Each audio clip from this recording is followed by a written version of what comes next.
Olá, amigos. Esta é a primeira edição do programa O que diz Allan Kardec.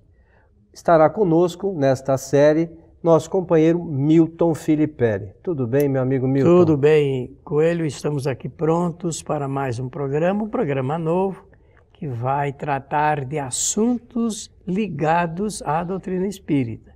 Ou seja, o Espiritismo, o que comenta sobre os fatos e assuntos que estão percorrendo aí a mídia nacional e internacional. E para isso, nós nos basearemos nas informações que traremos aqui em nosso programa, nas obras de Allan Kardec. O que diz Allan Kardec em suas obras a respeito desses temas os quais abordaremos. E por que nós resolvemos fazer este novo programa, meu amigo Milton? Olha, Coelho, existem assuntos que são veiculados ou por intermédio de jornais, revistas, boletins, internet, canais de televisão, expositores espíritas, instrutores espíritas em salas de aula, livros que são escritos, portanto, por escritores encarnados e escritores desencarnados também. Então, é um universo de temas que nós temos aí que gostaríamos de abordar, mas de acordo com o que Allan Kardec confronta com essas ideias. Iniciaremos falando dessas obras todas, mas seria importante que falássemos um pouquinho dos livros de Allan Kardec para aquele que não conhece a doutrina espírita, está tendo os primeiros contatos, as primeiras informações. Kardec, na sua obra, a sugestão dele próprio, Milton, é que os iniciantes começassem pela leitura do livro O que é o Espiritismo, é isso mesmo? Exato. Allan Kardec fez uma sugestão muito oportuna quando, logo após ter escrito o Livro dos Espíritos. Ele idealizou uma pequena obra, quase que um opúsculo, que ele publicou em Paris, e sugere que esse livro, que tem o título O que é o Espiritismo, seja lido em primeiro lugar. Por quê? Porque nessa obra ele faz a apresentação das ideias espíritas, muito ligeiramente, sutilmente. Ele compõe ali um quadro de alguns personagens e provoca entre eles um diálogo. Logo, é uma obra criada exclusivamente para fazer uma apresentação sobre a doutrina dos espíritos, seus fundamentos, suas ideias, suas propostas aqui no mundo. É um trabalho bastante interessante. Então, esse é o primeiro livro que nós recomendamos para você que está tomando contato pela primeira vez com este assunto Espiritismo. Leia o que é o Espiritismo. Nós lembramos que algumas edições deste livro aqui no Brasil também está composta com outras obras, o Espiritismo na sua mais simples expressão e manifestações práticas, né, que são outras duas obras não tão conhecidas de Kardec, mas que são interessantes para aqueles que querem tomar contato, né, Milton, com a doutrina espírita. Então, algumas edições, algumas editoras aqui no Brasil se preocuparam, junto a esta obra, O que é o Espiritismo, de incluir essas duas outras obras de Kardec que não são tão conhecidas, mas que têm um conteúdo também bastante útil para aquele que queira conhecer ou tomar o primeiro contato com a doutrina espírita. É isso? Exato. Olha, Allan Kardec escreveu então o Livro dos Espíritos. E essa obra ela é resultado de um trabalho de observação, de experimentação e de coleta de informações que Allan Kardec promoveu lá em Paris a partir de 1856. Então ele reuniu todo esse material e pôde fazer um trabalho de sistematização, de classificação, porque ele era um pedagogo, um professor. Então, para ele não foi difícil realizar esse trabalho de compêndio de todo aquele material. Dizer que tudo isso foi feito sob a observação de comunicações de espíritos através de médiuns, muitos médiuns, e que depois Allan Kardec fez essa reunião e classificação. Coisa muito interessante, a primeira vez que Kardec publica o Livro dos Espíritos, ele o publica com 501 perguntas e respostas. Em 1860, portanto, 3 anos depois, ele vai publicar o livro, numa nova edição, o Livro dos Espíritos, com 1019 perguntas e 1019 respostas. Na verdade, tem algumas perguntas que são desdobradas, no total são quantas, Milton? 1213. Perguntas e respostas. O Milton salientou uma coisa que é muito importante. Kardec não se utilizou das informações de um único espírito, né, para compilar todo esse trabalho que ele realizou. Ele, segundo consta, consultou, teve a informação de mais de 1000 médios. Não é isso? Ele relata milhares de espíritos, né? Na primeira parte, ele se apoiou no trabalho de 10 médiuns principais, mas depois, nas edições seguintes, o assunto foi se desenvolvendo. Então, é importante esta lembrança, porque não se trata da informação de um único espírito, pelo contrário, são diversos espíritos, e Kardec teve o cuidado de checar isso tudo muito minuciosamente, né, para verificar se as informações eram realmente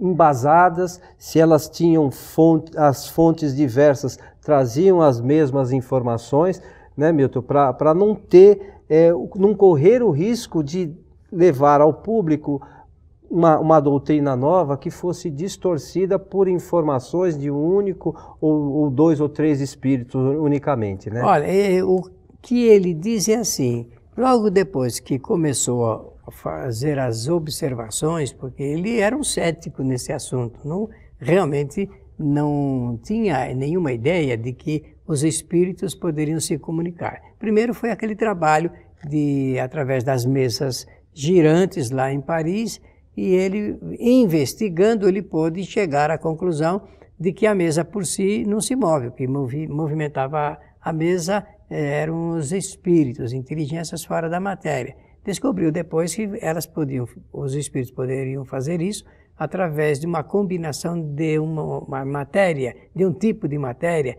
que chamou de fluidos. Nós vamos ter oportunidade futuramente de conversar a respeito disso.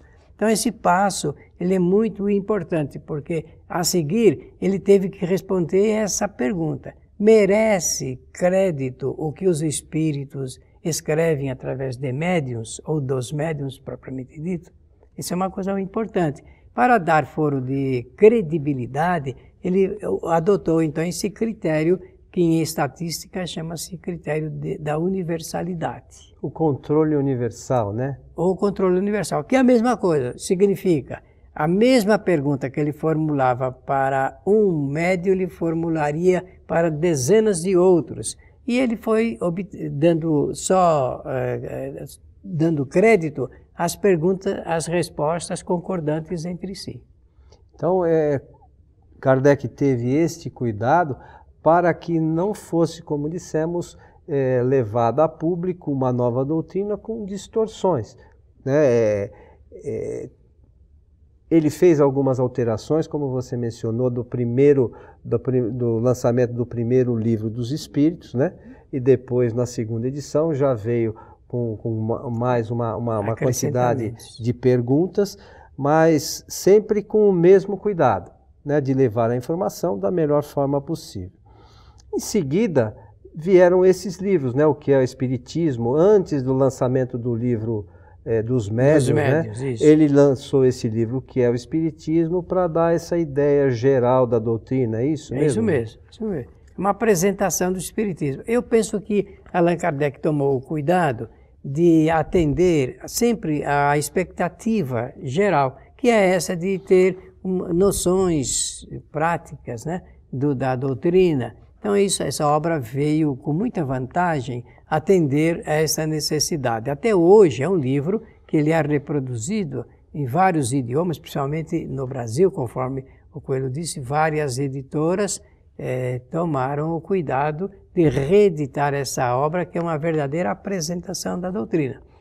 Depois ele escreve o livro dos médiuns, Esse livro ele escreveu com um propósito muito particular, que é ajudar os dirigentes, naquele tempo chamavam-se magnetizadores, e os médiuns, uma verdadeira cartilha, um verdadeiro manual para dar aos médiuns uma condição de cultura doutrinária, porque o médium não pode ser médium sem antes conhecer tudo a respeito de mediunidade. Esse é o pensamento de Allan Kardec, de forma que ele considera e propõe que a mediunidade seja praticada, mas antes de ser praticada, seja conhecida na ala teórica, teoricamente pelos médiuns.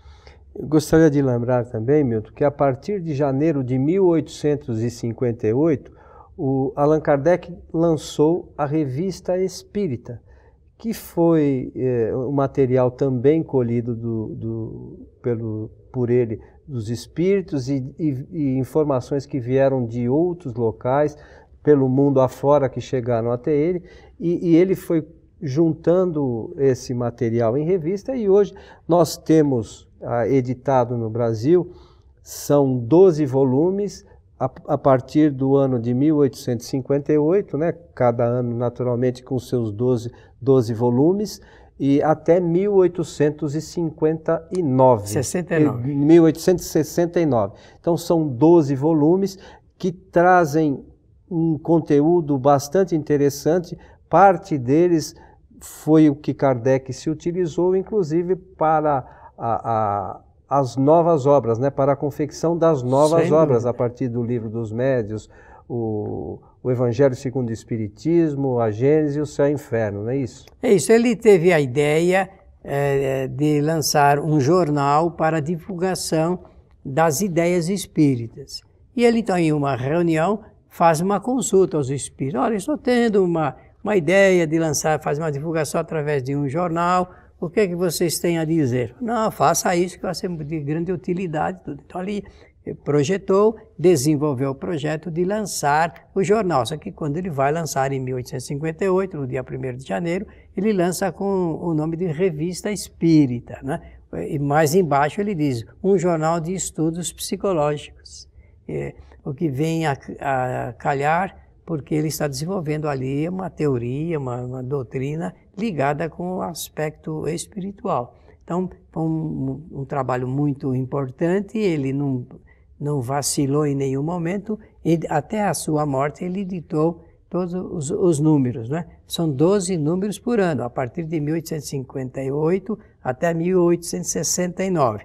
Allan Kardec desencarnou no dia 31 de março de 1869, deixou preparado metade do número de abril, e os espíritas depois continuaram, depois da morte física de Allan Kardec, continuaram os espíritas de Paris a editar essa revista, que realmente tem um valor cultural muito grande. Então agora você que é um estudioso do espiritismo já de longa data, segundo consta, Kardec, ele mesmo dizia que ele não era médium, mas segundo seus estudos, ele era assessorado ou recebia o amparo de muitos espíritos elevados, de diversas linhas de pensamento, mas eram espíritos elevados que auxiliaram Kardec na montagem da doutrina espírita.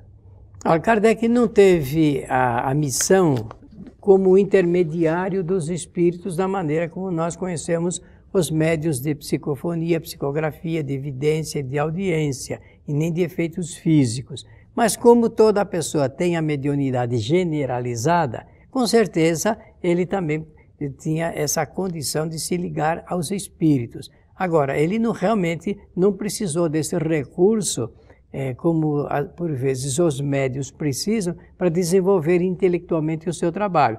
Agora, você tem razão. Claro que ele era assistido espiritualmente, os espíritos, através do pensamento, o aconselhavam e procuravam, de alguma maneira, de oferecer o seu concurso, o seu trabalho, a sua proteção, para que ele realizasse a contento toda a sua missão. Que não foi fácil, né? Não, foram 14 anos vou usar uma expressão não muito usada para isso, de um ingente trabalho, muito grande, trabalho que exigiu dele esforços grandiosos, né? Porque ele desenvolveu a sua atividade no tempo em que não existia nem caneta tinteiro, era a pena de pato molhada na tinta ali, e ele escrevia milhares de páginas. Só para dar uma ideia, dessa coleção que nós falamos da Revista Espírita, são 4.367 páginas editadas tipograficamente. Agora imagine isso tendo que ser feito um trabalho de lavratura manual, folha por folha, e só dessa coleção da Revista Espírita, não é? Fora de outros trabalhos que Kardec realizava, discursos, trabalhos de monografias que ele precisava realizar para poder atender aquilo que ele se propôs. E não tinha tinta, não tinha nada, nem luz elétrica, não tinha absolutamente nada, né? Máquina de escrever, nem computador, nada. Nem nada. Então o trabalho foi árduo, né? Foi por isso que eu usei a palavra ingente. Precisa ter objetivo mesmo para realizar um trabalho dessa monta, muito né? grande, muito grande. Até com algum sacrifício da própria saúde física. Depois, então, Milton, na sequência aí do Livro dos Médiuns, ele lançou o Evangelho segundo o Espiritismo. Um livro que ele escreveu no silêncio, quando eu digo isso quero dizer sem contar para ninguém, penso que até ocultando da sua própria esposa, na época, e lançou no dia 24 de abril de 1864, e foi um trabalho muito bonito, também como tudo que ele realizou, para fazer um estudo a respeito de ensinamentos morais de Jesus de Nazaré. É um livro que eu considero de oferta no campo da ética e da moral para a humanidade. Não é só para os espíritas, não. Porque contém os ensinamentos de Jesus, morais, né? de Jesus de Nazaré. Tá certo que segundo o Espiritismo, né? O próprio nome já diz segundo o Espiritismo, mas o nome em si não quer dizer absolutamente nada, porque o Espiritismo procura trazer as leis naturais, as informações reais, segundo informaram a Kardec os espíritos superiores, que auxiliaram em todo esse trabalho de confecção da doutrina espírita, né, meu? Exato, exatamente. Então, é um livro delicioso de ser lido. A gente fazendo uma atualização de linguagem, porque é escrito em 1864, existem vários espíritos que se comunicaram para dar apoio posterior ao que Kardec se propôs realizar, e eles trazem então aquela condição de linguagem, vou usar aqui a expressão um pouco católica para o gosto do trabalho espírita, mas a linguagem foi essa, e o que nós temos que apurar ali é o conteúdo, aquilo que sobra como grande lição. E depois Kardec editou? Depois vem o livro O Céu e o Inferno, uma obra importante, ela é dividida em duas partes. Na primeira parte, Kardec apresenta o que eu chamo de teologia espírita, não é? Fazendo uma apresentação, aliás, uma contraposição aos ensinamentos da Igreja Católica ligada ensinamentos ligados ao céu, ao inferno e ao chamado purgatório. É realmente um trabalho brilhante de Kardec. E na segunda parte, então, ele apresenta lá cerca de 67 modelos de comunicações de espíritos, durante o decesso deles e depois que eles desencarnaram. E por último ele escreve e publica o livro A Gênese em 1868. Que é um livro também bastante interessante, que nem... as pessoas normalmente não leem muito as obras de Kardec. A Gênese muito menos, que é um livro que precisa ser estudado. Examinado com cuidado. O conteúdo da Gênese é algo maravilhoso para aqueles que querem realmente conhecer a doutrina espírita, né, Milton? Exatamente. Bom, meu amigo Milton. Foi excelente. Demos uma ideia geral dos nossos objetivos com esse novo programa, O que diz Allan Kardec. E na próxima semana esperamos contar com sua audiência para quando iniciaremos, né, a abordagem de alguns temas que, por certo, serão de interesse geral. Suas despedidas, meu caro. Muito obrigado pela atenção de todos, um abraço aqui fraterno e aguardamos para o nosso próximo programa. Lembramos a você que estaremos sempre neste mesmo canal, a princípio na internet, com os nossos programas semanais para o seu conhecimento da doutrina espírita, para tirar dúvidas. Você poderá nos escrever para o site espiritismoagora.com.br. Você tem lá o Fale Conosco, mande suas dúvidas, seus questionamentos, que nós, alguns responderemos por internet, outras vezes abordaremos o tema aqui em nosso programa para esclarecer tudo aquilo que ficar pendente aí nos seus pensamentos. Citando sempre o programa O Que Diz Allan Kardec. Porque nós temos outros programas, é bom fazer a referência a esse novo programa. A você que esteve conosco, o nosso abraço. Esperamos encontrá-los em muito breve. Até lá.